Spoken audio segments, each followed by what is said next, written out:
보시고 구독, 좋아요 부탁드립니다.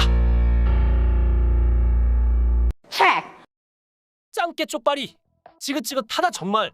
조상대대로 누가 더 양아치인가 대결하듯 누구 손을 선뜻 들어주기도 둘 다 양아치 같아 승부를 예측할 수 없었던 중국과 일본의 역사. 좀 각자 신경 끄고 편하게 살았으면 좋겠다만 한중일 새나라는 지정학적으로 안 엮일래야 안 엮일 수가 없나 보다. 현재 한중일 새나라는 그 어느 때보다 해양 영유권을 두고 신경전이 상당하며 조만간에 어떤 문제이든 간에 하나 터질 것 같다.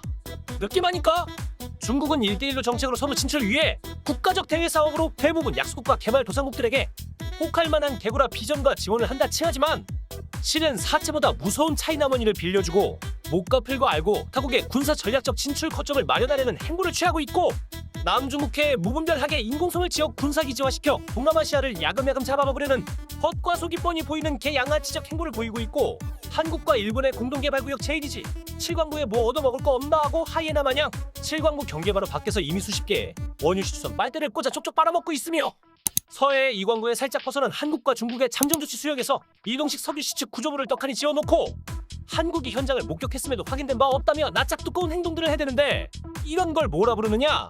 중국이 주목했네. 그럼 일본은 어떠한가? 일본과는 7광부를 두고 분쟁을 벌이고 있는 상황이다. 7광부는 박정희 대통령이 선빵을 날려 이곳 우리 영해하고 영유권집을 해놨는데요.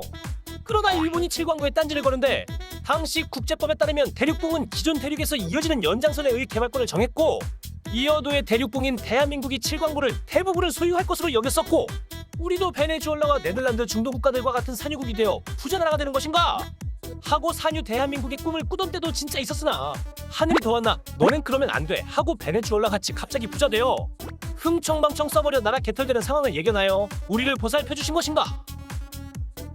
그렇게 7광부는 기술도 없고 자본도 없고 나라 파워도 없었으니 일본과 한일 대륙봉 협정을 체결하여 영유권 문제를 잠정적으로 보류하고 50년 동안 제1이지 한일 공동구역을 설정하였는데, 그렇게 이번 2028년에 만기일이 다가옵니다. 그래도 중국에 비하면 아주 양호한데? 라고 생각하실 수 있겠지만 일본 역시 아주 양아치입니다. 한일 공동구역 쉽게 말하면 이렇다.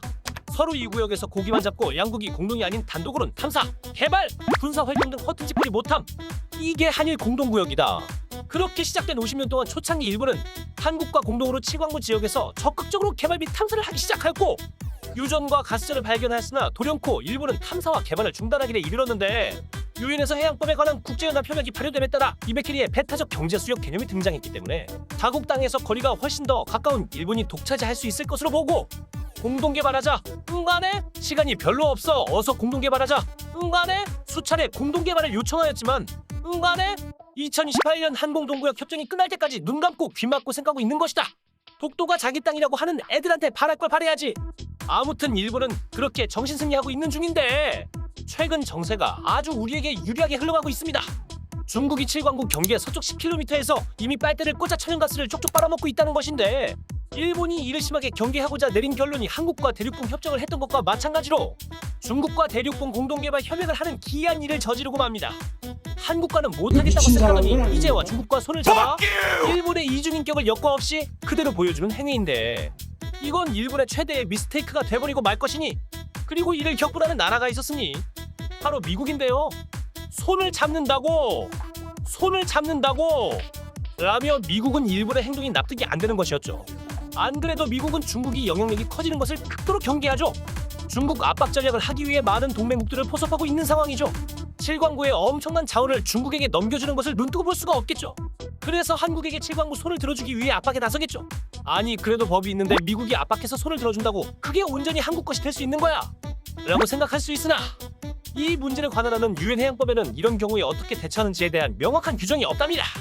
시리적 연장 기준은 솔직히 쌍팔년도 이야기고, 귀에 걸면 귀걸이, 코에 걸면 코걸이라 실제로는 반뚝 자르는 것에서 약간 조정하는 정도가 최근 대세인데, 솔까 확인한 기준도 없는 해양법은 해양법일 뿐 결국은 국력 나갈 바와 아닙니까? 그렇게 미국이 앞장서 준다면 1000억 배럴의 원유와 72억 톤의 천연가스가 대한민국 손에 들어오는 것입니다. 결국 일본은 자기 꾀에 자기가 넘어가게 될 것이라는 반가운 소식이었습니다. 오늘 영상은 여기까지. 바로 다음 편 7광부 이탈에선 일본 대식론과 함께 한국이 산유국이 되어 유럽의 가스를 대체하는 딱 들어맞는 세계 정세에 대해 재밌게 알아보도록 하겠습니다. 공동개발하자. 응가네? 구독하자. 응가네? check.